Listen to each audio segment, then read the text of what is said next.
The confectionery industry in Japan has experienced a drop in sales in recent years. So, to make up the difference, business owners are starting to look to other countries.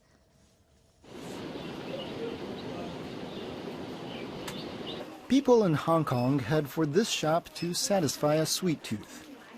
It features more than 600 types of Japanese confections. They're imports, so they cost half again what they would in Japan. But buyers are not deterred. Taste and variety are the main attractions. Customers also cite another consideration. I feel safe eating them because they're from Japan. They're beautiful and delicious. Hong Kong is a burgeoning market for Japanese sweet shops. Back in Japan, the city of Toyohashi is pleased. As one of the main places for producing Japanese confections, it's benefiting from the overseas attention. And just in time. Sales are down 2/3 from their peak, in part because of the shrinking domestic population.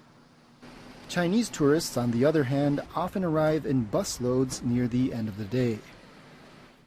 Toyohashi is midway between Tokyo and Osaka.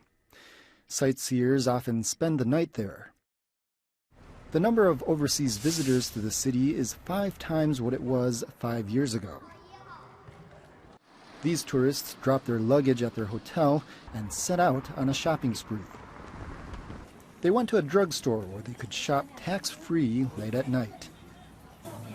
Makeup and over-the-counter medicine are popular items, as are Japanese sweets.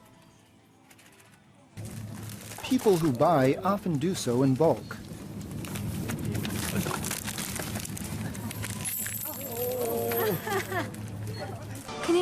I'm gonna share them with my friends.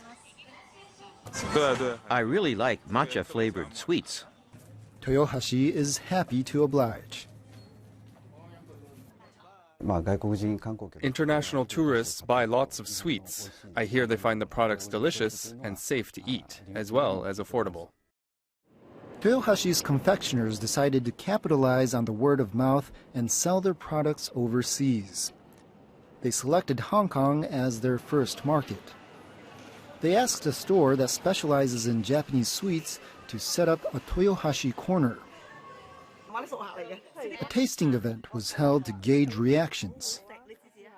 The goal was to discover what kinds of sweets would have the most appeal and then to develop new products. That kind of feedback was just what a shop in Toyohashi wanted. It's produced a new kind of cake. The product is low in sugar and flavored with maple syrup, a combination that seems to suit Asian preferences.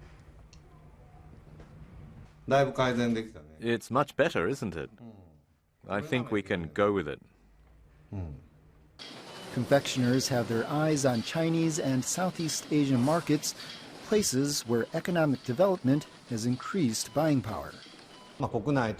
People in other countries often have a sense of flavor that's different from ours in Japan. I want to understand those differences. Understanding can then lead to creating products that attract even more customers.